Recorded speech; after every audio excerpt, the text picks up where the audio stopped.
What's up, everyone? It's Mix here from Tortuga PH.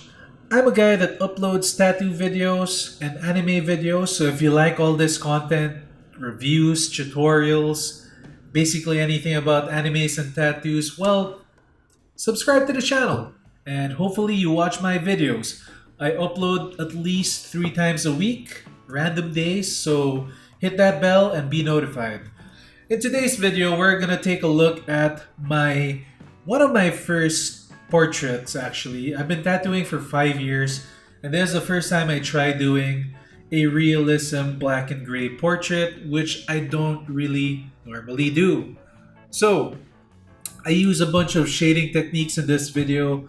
Everything from whip shading to pendulum shading to playing with the voltage to basically I do a lot of shading techniques, and I'm gonna drop some of my secrets in it. So, first off, well, as you can already see, when you're doing a portrait, you kind of want to get the black in first, like the darkest tones. I normally do this, but other people don't do this. Some people they go with like the medium tone, and then they hit the dark, and then they hit the light. But I like to go with the dark first. So, as you can see as well, I always do it portion by portion. I don't line anything because I try to avoid hard lines, especially when it comes to portraits and black and gray. Although I did line in this wolf mouth, mainly because as long as it's black, like whatever you're lining is black next to it, then it's all good. You can line away. Otherwise, if you're really worried about losing a stencil, you could use a gray wash or even just water and bloodline your stencil. But yeah, if you set your stencil right, you don't need to worry about this. Anyway, like I said, put the black in first, the darkest color first, and then subtly create a gradient with several techniques. Right now, I'm just using the regular back and forth motion, so it's kind of like a pendulum shade wherein you go from side to side like a brush. I sometimes do circular motions, but rarely. I only use that when I'm doing like heavy black fills.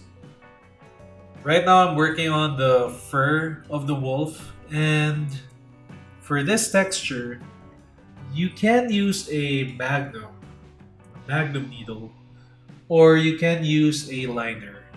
So a lot of people prefer using the liners because when it comes to fur, you kind of want to get like little hair details so that it looks a lot more realistic. I'm not an expert with realism and with fur textures really, but I think I did a pretty decent job as I would say I'm a pretty much a beginner, I guess, when it comes to black and gray realism. But with like tattoo experience of 5 years, that's not a very long time, true, but still, I practice or I tattoo almost every day.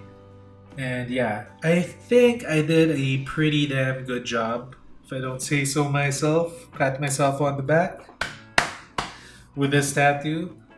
But yeah, so basically, when you're gonna create hair texture, you're gonna use a liner. I think I attached a 3RL on this one or a 5RL. I'm not sure. I think it was a 3RL so that the lines are finer. So you could create the hair texture using whip shading. If you don't know what whip shading is, well, basically that's when you whip the needle. What it is you press hard or not too hard. The pressure that you apply on your first dot or at your starting point is much greater than your ending point. So when you make a line, a whip line, you can actually whip on any direction, but as you're making that whip line, you lessen the pressure or you lift the needle a bit, creating a softer or a gradient shade. Sometimes it creates a lot of dots as well. That's okay if you create dots. You can just keep whipping over it so that it looks more like a constant or a smoother gradient with a little bit of grainy texture because they are like little dots, but it works really well for like fur because like fur is already kind of like dryish, grainy looking. Yeah. So when you do your whip shades, at least what I use is a full-on black ink, like the mixture, right? Because I don't have a gray set mix. What I do is basically I have a ink cap full of black ink, and then I put like 8 drops on a big ink cup, and then 4 drops on another one, and then 2 drops on the last one, and then I add water. That's how I do my gray washing, and it looks pretty cool. I mean, you can see it here. It has a nice, smooth, black and gray look to it, and you don't need to like buy gray washes. So yeah, this video is actually very much candid or impromptu because I have no script. So sorry guys, but yeah, you're gonna be listening to me ramble on as this video goes on. But I'm dropping a lot of my secrets, so why not, right? Alright, so in this part, I switched over to the Magnum and I'm working on the snarly look of the wolf. So it's like a lot of like muscle texture mixed with some fur texture on the snout of or the muzzle. Sorry, not a snout, the muzzle of the wolf. It's pretty tricky, so I lined the darkest part with the liner just because I don't know, it's gonna be black anyway, so I just lined it. Yeah, so you have to like do a lot of whip shades so that it's kind of like I like to do whip shading first to create a gradient, and then I add the gray washes. And when I use the gray wash, I never whip shade with it. I always do like a pendulum shade. You have to just do it really quick, guys. Like if you shade with your gray wash too much, it could, well, one, it might traumatize the skin. Yes, you'll see a lot of redness because there is water in gray wash. But what you're gonna lose is you're gonna lose the mix or the tone of what your medium or 3/4 ink cup is. Basically, if you're gonna keep running your needle through the same spot with the gray wash, it's gonna get darker and darker, right? And you don't want that. So when you're doing gray wash, just pendulum shade in and out. Maybe do like 10 strokes. 1, 2, 3, 4, 5, 6, 7, 8, 9, 10 while you're moving through the area. And you'll notice that it's gonna be softly shaded with like a gray tone. Alright, in this part of the video, basically still the eyes. Doing wolf texture is really simple, guys. Like, all you need to really know is you have to get down that fur texture and the shading to differentiate each like facial muscle or skin fold with contrast. So a lot of whip shading and a lot of gray washing, I guess. And do try to leave some open skin for the light tones. Like I do use a 2 drop or a super light gray wash with only 2 drops of dynamic ink in it. But yeah, I feel like, especially with like black and gray and Filipino skin as well, you kind of we're not like super white, we're fair, so you don't want too much gray washing, I guess. Like I like to keep my portraits or my black and gray works with a lot of like skin to show highlight. Alright, so we're here at the beard part, and a lot of people have difficulties with the beard, and I found it to be difficult as well. Because, like I said, this is not my specialty. But I told myself I wanted to challenge myself, and here I am doing a freaking portrait of Odin and Fenrir. Anyway, the beard part. I guess it's a lot simpler if you have a really good stencil. So really work on your stencils. And yeah, I used a liner for the beginning. Yeah, like for the small, really small parts of the beard. I needed to use a liner to get it in there so that it looks kind of clean.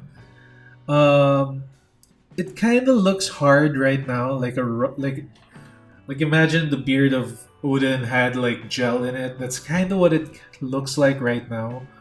But when you start adding in like the lighter tones of your gray wash with whip shades and or pendulum shades with the gray wash, it's gonna look a lot softer.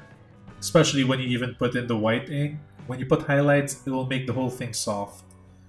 Yeah, but basically, my tip for you guys, or for anyone trying to do a portrait with a lot of like hair or beard or fur, um, have a really solid stencil done.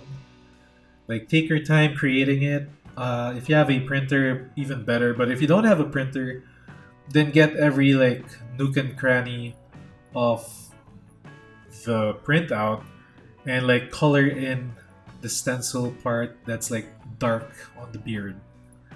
That would really help you, and you have to think less. The more you have to think during a portrait, the harder it's gonna be, really. So a really solid stencil is important. Actually, with this stencil, it's not the stencil I made was actually pretty terrible, in my honest opinion. I did it by hand, and yeah, I didn't take enough time to create it. So I came up with like a really bad stencil. But I was able to work around it because you don't have to necessarily follow. Sorry, you don't have to necessarily follow your stencil. You can ad lib it. You can modify whatever you put down. If you feel like you want to change something up, then change it. It all matters really to who's doing the tattoo. Some really depend on the stencil as like the golden rule, solid stencil. But yeah, you don't need to follow it 100%, although it will help you out tons. All right, so here I already did all the dark shading on the beard, which is actually really tricky to do. Took a lot of time. It looks fast on the video, but it took me like I think an hour to just get the black details and the small black details.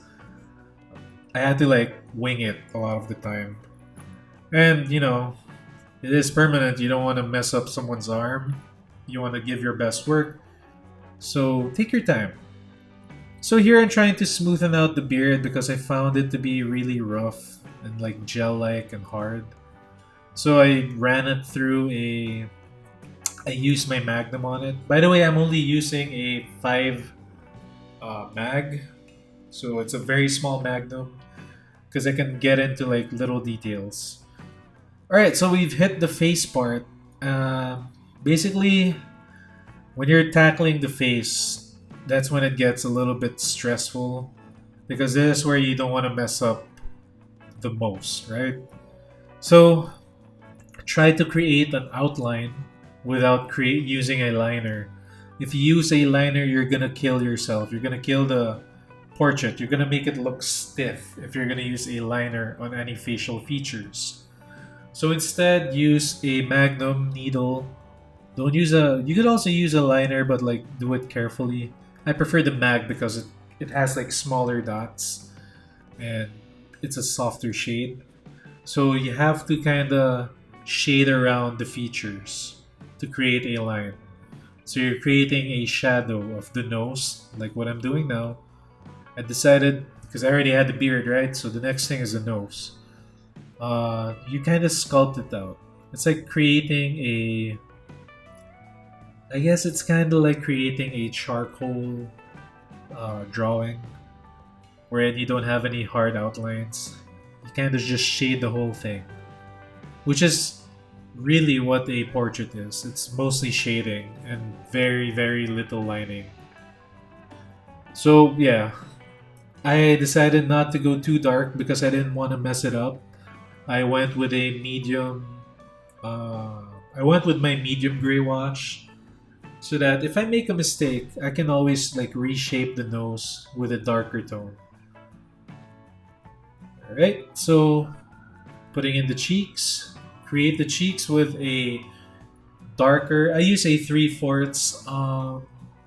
Again, use a 3/4 or medium tone gray wash so that you have a little bit more room for error than going direct black. Even though the thing is supposed to be black, try not to use black right away. Not unless you're very, very confident, then go ahead, use black right away. So we're here in the cover up part, and of course, a cover up part is tricky, especially with portraits, because you're supposed to have soft features. But my client wanted me to do a full half sleeve wrap cover up. So this is like, I'm touching one part of it. I'll be doing like ravens on the next part so that it kind of goes with the theme of the Nordic Viking feel to it. But yeah, so basically, I'm just packing in black, doing it carefully because I don't want to do it too like punched in, like it will look like a mole, like a big mole on him, or like a random black part. So I just created like a shadow effect. That's why the if you look at the picture or the lighting of this image, the light is coming from the right side of the portrait or the design so that I can create a shadow on the left side of the face, or I guess the right side of Odin's face, so that I can do the cover up better. Yeah, that's you play with your light sourcing. So yeah, I think this particular image had a different light source and I had to change it just because of that cover up. My job would have been a lot easier without it. But you gotta do what you gotta do, right? Alright, now putting in the wrinkles, it's the same thing as the nostrils, really. You need to put in medium gray tones first, and then slowly build up to a darker tone. You don't want to mess it up. You don't want to go too dark. If that's the best thing, the best tip I can give everybody, or if you're a beginner and you're watching this, the best tip I can give you is to always be mindful of not overshading. So build it up slowly with a medium gray wash or a 3/4 gray wash, and then go to your black. You have a bigger margin for error if you're doing a light shade. Alright, so basically that's it really for the tips. I did use a lot. I'll put down all the shading techniques I did and you can just rewatch it. So for the fur of the wolf, I did whip shading. For the gradient effect on the wolf snout, what do you call it? Muzzle, I used whip shading plus um, gray wash using pressure, I guess. The more pressure you put down on a needle while using a gray wash, the darker the tone will be, and of course, the lighter. Also, your hand speed is another factor. So, if your hand is moving faster, it will create a lighter shade. What else did I use? I used a liner to create the fur texture and beard texture of Odin and Fenrir with whip shades. And then I topped it off with gray wash so that it looks softer because whip shading looks kind of rough. What else did I do? So, yeah, and then when you're gonna do like facial features, do a dark shadow outline of all the features. So the eyes, the nose, the bridge of the nose. Get that detail out of the way. It will reduce your stress a lot. Don't try to pack it in too dark, so use medium tones first. When it comes to faces, alright? Faces always go with medium tones first, and then you go to the dark tone. And the last tip is leave a lot of open skin so that your tattoo won't need as much white, I guess, and it will breathe better. Unfortunately for this tattoo, I wasn't able to pack in the white because my client was already tired, and because we still had other sessions to do, he said we'll just do it next time. So yeah, the beard on this thing looks pretty solid, but if I packed in the white, it would be a killer. I'll probably show everybody the final look of this realism portrait once the full sleeve is done, like the wrap sleeve. But yeah, those are like my tips. And sorry for the rambling, but I hope it helps anyone out. Uh, and hopefully you're still around watching this video all the way to the end. Yeah. Thank you. If you do like this, don't forget to subscribe to the channel. It really helps out. I'm nearing the monetization level of YouTube. Yeah, I need 1,000 subs. Let's try and get there. And yeah, guys, watch all the videos. They're pretty awesome. Like, I work hard on these tattoos, and I want the world to appreciate it. Alright, if you like this video, don't forget to hit that like, comment below, subscribe, hit that bell. I'll see you all in the next video. The next video is probably gonna be, I don't know, I think it's gonna be another anime one, like the top 5 things or 5 tattoos in Full Metal Alchemist.